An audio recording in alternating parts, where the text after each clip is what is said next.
आज हम आपको बताएंगे कि मंदिर में जो एक लोटा जल रखा जाता है उसका क्या करना चाहिए और मंदिर में इस्तेमाल होने वाला लोटा किस धातु का होना चाहिए, पीतल का या तांबे का। कई लोग इन बातों को लेकर गलती कर बैठते हैं और बाद में पछताते हैं। ऐसी गलतियां आपको कंगाल बना सकती हैं और बर्बादी का कारण बन सकती हैं। मंदिर में एक लोटा जल रखने के सही तरीके के साथ साथ जानिए कि घर में दीपक किस धातु का रखना चाहिए, तांबे, लोहे, पीतल, कांसे, स्टील या मिट्टी का।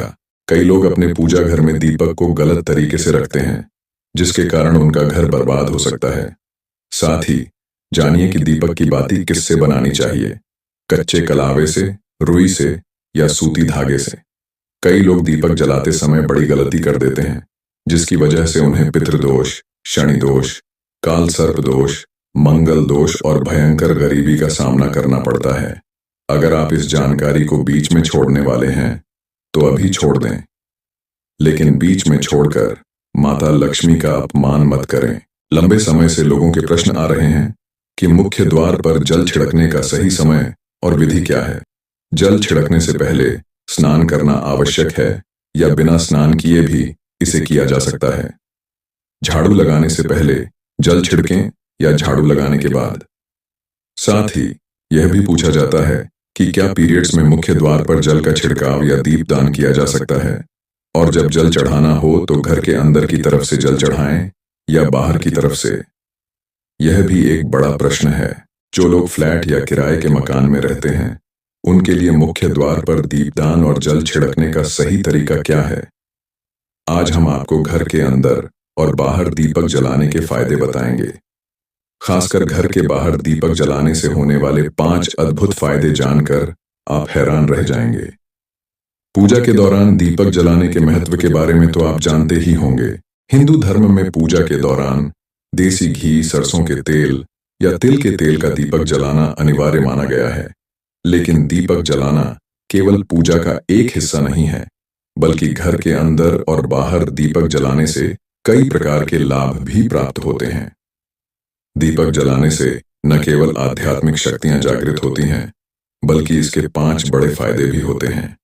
आइए जानते हैं। घर में दीपक जलाने से केवल अंधकार दूर नहीं होता, बल्कि यह नकारात्मक ऊर्जा को भी खत्म कर सकारात्मक ऊर्जा का संचार करता है। जहां दीपक जलता है वहां सकारात्मक ऊर्जा का वास होता है। सकारात्मक ऊर्जा के साथ भगवान का भी वास होता है। इसलिए शाम होने से पहले दीपक जलाना अनिवार्य है, ताकि नकारात्मक ऊर्जा घर में प्रवेश न कर सके। तेल का दीपक बुझने के बाद उसका प्रभाव आधे घंटे तक रहता है, जबकि शुद्ध देसी घी का दीपक बुझने के बाद 4 घंटे तक वातावरण को सकारात्मक बनाए रखता है। दीपक जलाना धार्मिक दृष्टिकोण से जितना महत्वपूर्ण है, उतना ही वैज्ञानिक दृष्टिकोण से भी फायदेमंद है। जब शुद्ध घी या सरसों के तेल से दीपक जलता है तो उसके धुएं से वातावरण सात्विक बनता है। यह हानिकारक कणों को नष्ट कर घर के माहौल को स्वच्छ और पवित्र करता है। जिस घर में सुबह शाम भगवान के समक्ष दीपक जलाया जाता है, उस घर पर मां लक्ष्मी की कृपा बनी रहती है। ऐसा घर सुख, समृद्धि और शांति से भरपूर होता है। दीपक की लौ यदि पूर्व दिशा में रखी जाए तो यह दीर्घायु का कारण बनती है।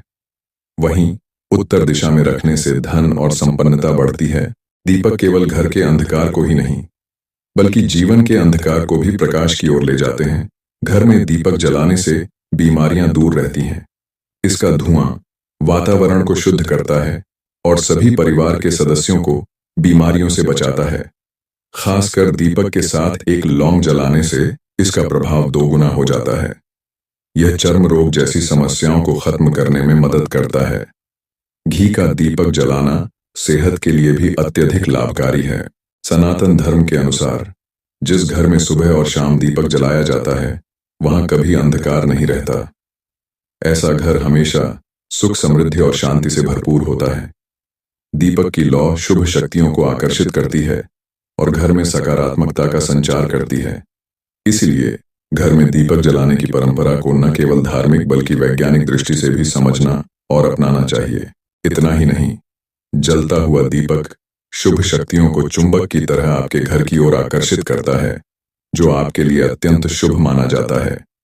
अब आइए जानते हैं कि मुख्य द्वार पर जल छिड़कने का सही समय और विधि क्या है। यदि आप मुख्य द्वार पर जल चढ़ाते हैं तो यह ध्यान रखना आवश्यक है कि जल को एक दिन पहले यानी रात को सोने से पहले तैयार कर लें।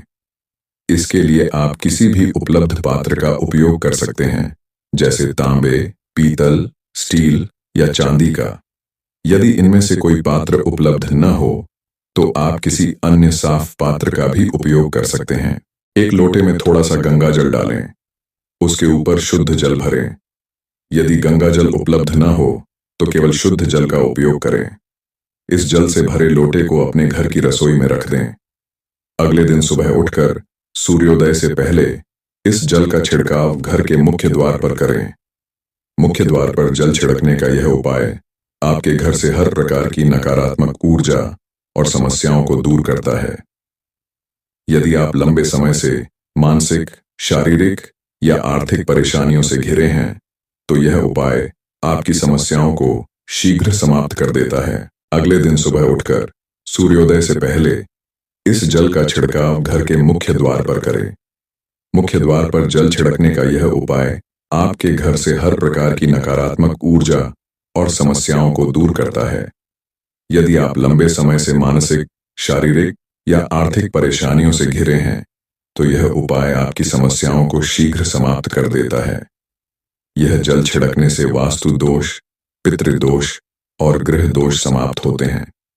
यदि किसी ने तंत्र मंत्र या बुरी नजर का प्रभाव डाला है तो यह उपाय उसका प्रभाव भी समाप्त करता है। इस जल का छिड़काव सूर्योदय से पहले अवश्य कर लें। छिड़काव के बाद यदि आप मुख्य द्वार को शुद्ध जल से धोना चाहें तो यह भी शुभ होता है। इस उपाय को करने के लिए स्नान करना आवश्यक नहीं है। इसे सुबह जल्दी उठकर बिना स्नान किए भी किया जा सकता है। यह उपाय शास्त्रों में वर्णित सबसे सरल और प्रभावी उपायों में से एक है। इसे नियमित रूप से करने से घर में सुख समृद्धि बनी रहती है और हर प्रकार की नकारात्मक ऊर्जा और समस्याएं दूर हो जाती हैं। और सुबह उठकर सबसे पहले घर की रसोई में जाएं और वहां से जल लेकर मुख्य द्वार पर जाएं। मुख्य द्वार और मैन गेट खोलें और इसके बाद मुख्य द्वार पर उस जल का छिड़काव करें। जल का छिड़काव करते समय अपने पितरों और मां लक्ष्मी का ध्यान अवश्य करें। ऐसा कहा जाता है कि सुबह सुबह मां लक्ष्मी प्रत्येक द्वार पर आती हैं। जिन घरों के द्वार खुले होते हैं और जहां मुख्य द्वार पर जल का छिड़काव हुआ रहता है वहां मां लक्ष्मी प्रवेश करती हैं। जल छिड़कते हुए मन में प्रार्थना करें, हे मां लक्ष्मी, आप मेरे घर में प्रवेश करें। आपका स्वागत करने के लिए मैं तैयार हूं। इसके बाद अपने पितरों का ध्यान करें। मान्यता है कि हमारे घर की दहलीज पर पितरों का वास होता है। जब आप दहलीज पर जल का छिड़काव करते हैं तो पितर प्रसन्न होते हैं और उनका आशीर्वाद आपको प्राप्त होता है। इस प्रक्रिया के लिए स्नान करना अनिवार्य नहीं है। आप बिना स्नान किए भी इसे कर सकते हैं। 1.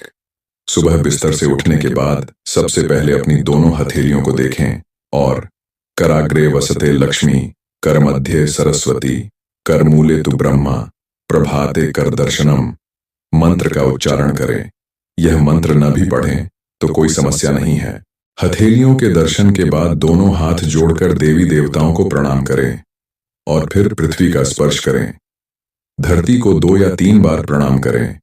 इसके बाद अपना दाहिना पैर पृथ्वी पर रखें और फिर दिन के अन्य कार्यों की शुरुआत करें। सुबह उठने के बाद सबसे पहला कार्य जल का छिड़काव ही होना चाहिए। इसके बाद आप झाड़ू लगा सकते हैं। यह प्रक्रिया नकारात्मक ऊर्जा को दूर करती है और घर में सुख समृद्धि लाती है।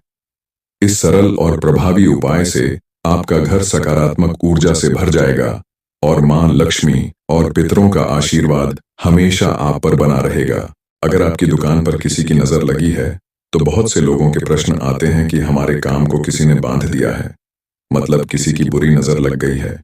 पहले दुकान बहुत अच्छी चलती थी, अब नहीं चल रही है, तो आप इस उपाय को कर सकते हैं। निश्चित ही बहुत जल्द ही आपको परेशानियों से मुक्ति मिल जाती है और दिन दूनी रात चौगुनी आपके व्यापार में तरक्की होती है।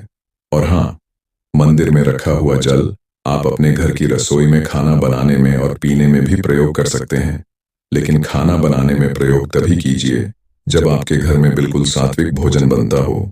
मतलब लहसुन प्याज अगर आपके घर में बनता हो तो खाना बनाने में इस जल का प्रयोग नहीं किया जा सकता है। फिर आप इस जल को थोड़ा थोड़ा परिवार के सदस्य मिलकर ग्रहण कर सकते हैं और बचे हुए जल को आप अपने घर में पौधों में डाल सकते हैं। तो देखिए, ऐसा नहीं है कि मंदिर पर रखा हुआ जल बेकार होता है या किसी काम का नहीं होता। बहुत सारे उपयोग इस जल के होते हैं अगर हम सही तरीके से प्रयोग करें। तो अपने जीवन की बहुत सारी परेशानियों का समाधान मात्र इस एक लोटा जल से हम कर सकते हैं। ध्यान रखिए कि मंत्रों से अभिमंत्रित जल बहुत महत्वपूर्ण होता है, बहुत शक्तिशाली होता है और हमारे घर के मंदिर पर रखा हुआ जल देवताओं का आशीर्वाद होता है, क्योंकि पूरे समय वह देवताओं के पास होता है। देवी देवता वहां पर रहते हैं, तो उस जल में हर प्रकार की शक्ति समाहित होती है, जो कि सकारात्मक शक्तियां होती हैं। और इस जल का प्रयोग अगर हम सही तरीके से करते हैं, मतलब उसको पीने में करते हैं, खाना बनाने में करते हैं, घर में जल का छिड़काव करने में करते हैं, तो इससे हमारी समस्याओं का समाधान होता है।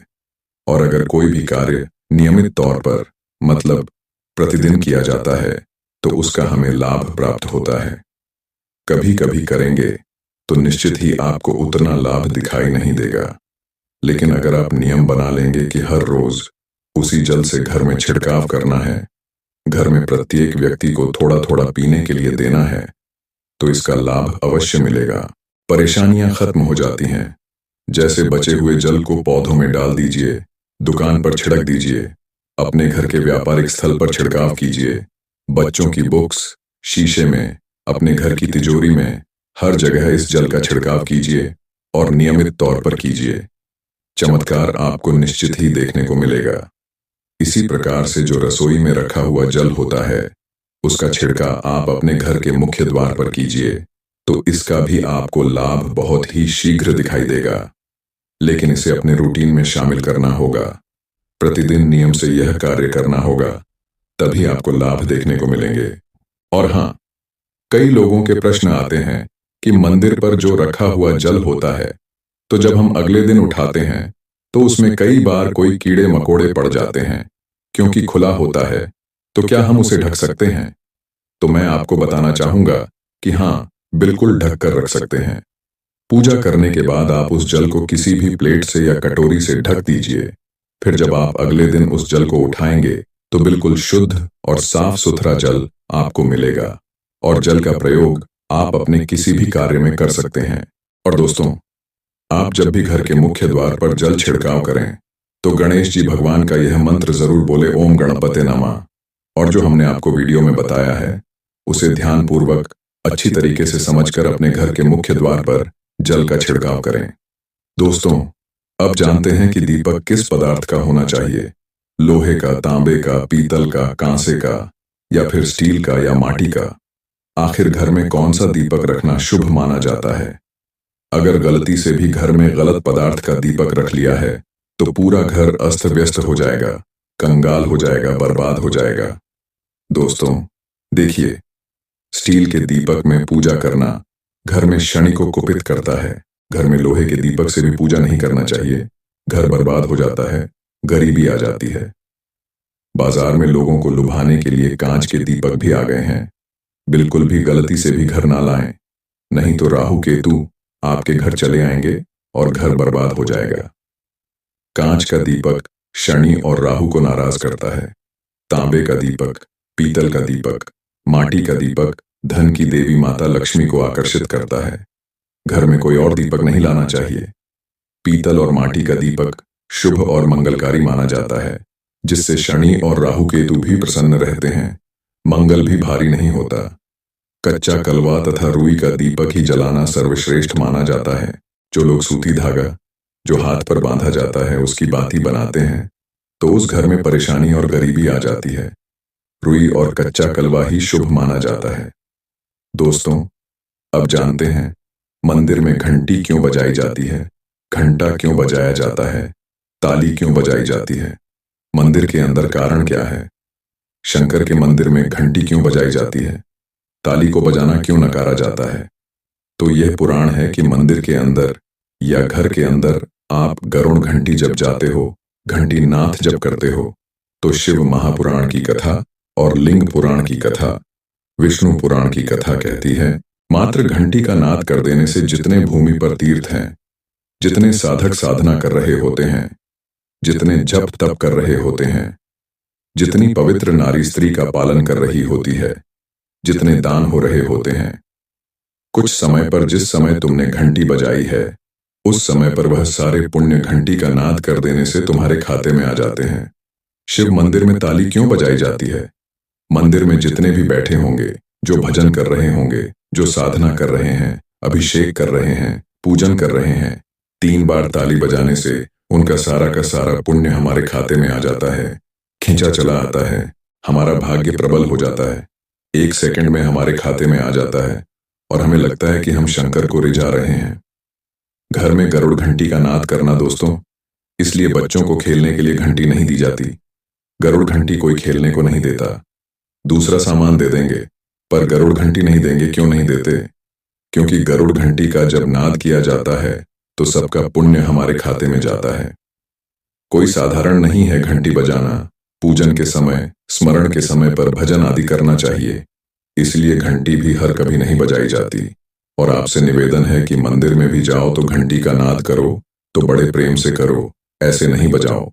कई मंदिरों में मंदिर का पट बंद हो जाता है तो भी लोग घंटी बजा देते हैं। ऐसा करने से पाप लगता है। भगवान अगर मंदिर में सो रहे हैं तो उस समय घंटी बजाना घोर पाप माना जाता है। जिस जगह पर ब्राह्मण विद्वान हैं, साधक हैं, संत हैं, साधु मंदिर अगर बंद होता है तो उसके साथ में घंटी के नीचे के भाग को रस्सी से बांध दिया जाता है, जिससे घंटी बजे ना। कहते हैं, अगर भगवान विश्राम कर रहे हैं, सो रहे हैं, निंद्रा में हैं या मंदिर का दरवाजा बंद है, उस समय अगर आपसे घंटी गलती से भी बज जाए तो कहते हैं कि 11 ब्राह्मण के भूखे रहने का दोष लग जाता है। घंटी बजाने का सबसे शुभ समय माना जाता है सुबह 4 बजे से लेकर सुबह 11 बजे तक। अत्यंत दुर्लभ और मंगलकारी माना जाता है। इस समय घंटी बजाना चाहिए। और रात के समय शाम 6 बजे से लेकर रात 11 बजे से पहले तक पूजा पाठ तथा घंटी बजा लेनी चाहिए, क्योंकि 12 बजे से पहले तथा 12 बजे के बाद मंदिर के पट बंद कर दिए जाते हैं। इस समय देवी देवता विश्राम करते हैं, निद्रा में चले जाते हैं। समय उन्हें जगाना मतलब और पाप का भागीदार बनने के बराबर है। आप अपने पुण्य नष्ट कर सकते हैं। तो दोस्तों, आज की जानकारी कैसी लगी कमेंट करके जरूर बताना। अगर आप थोड़ा बहुत भी माता लक्ष्मी का सम्मान करते हैं तो एक लाइक जरूर करना। साथ ही हमारे चैनल को सब्सक्राइब करके कमेंट में जय माता लक्ष्मी जरूर लिखें। धन्यवाद।